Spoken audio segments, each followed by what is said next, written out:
Hi everyone, it's Amy. Today is June 11th. We've just arrived in Victoria, Canada. I'm currently recovering from a cold.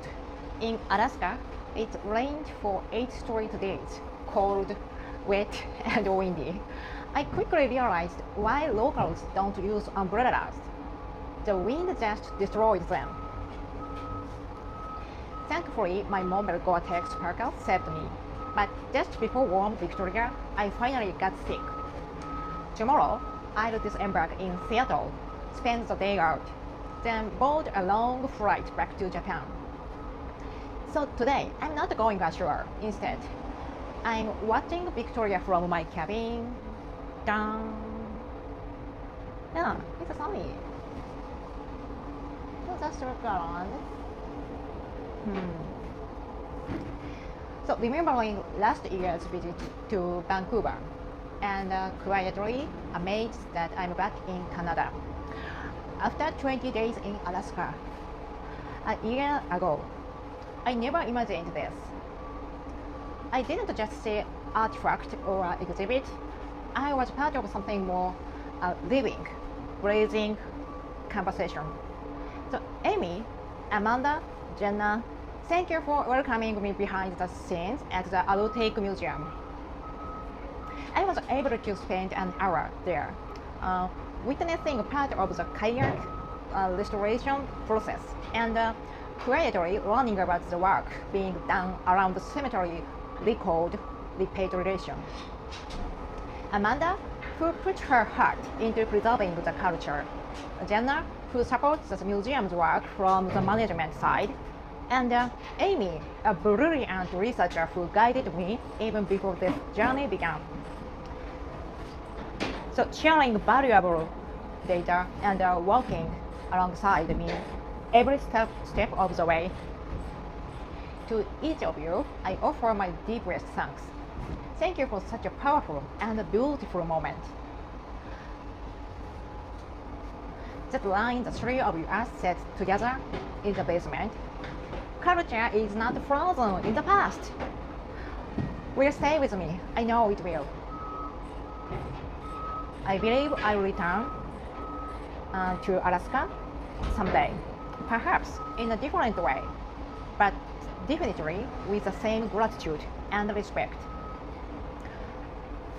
This trip felt different, not a vacation, but a challenge. So before departure, I was working on cultural and financial report. So even after boarding, I spent the first 12 days pushing myself to research and communicate in English. But I stayed true to myself.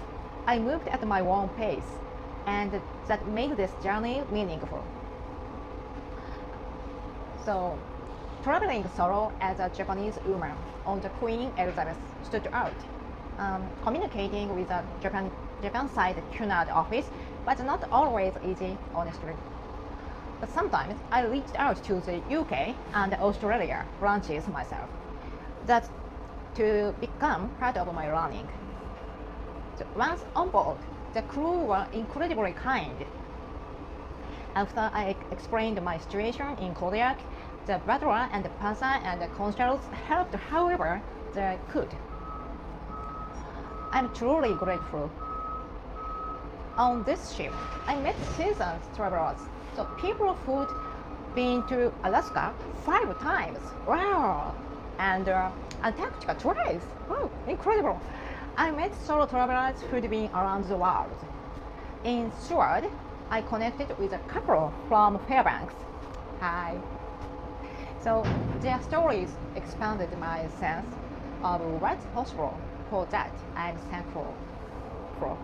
And yes, my next journey is already set. I'm going to Antarctica, yay!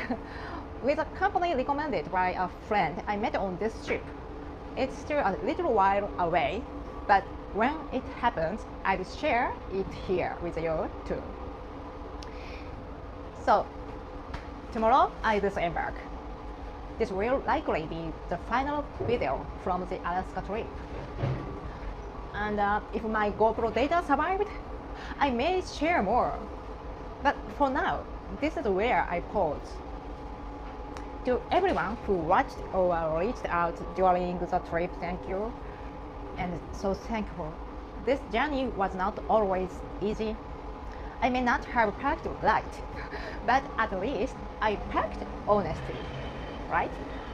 So, see you again soon, maybe.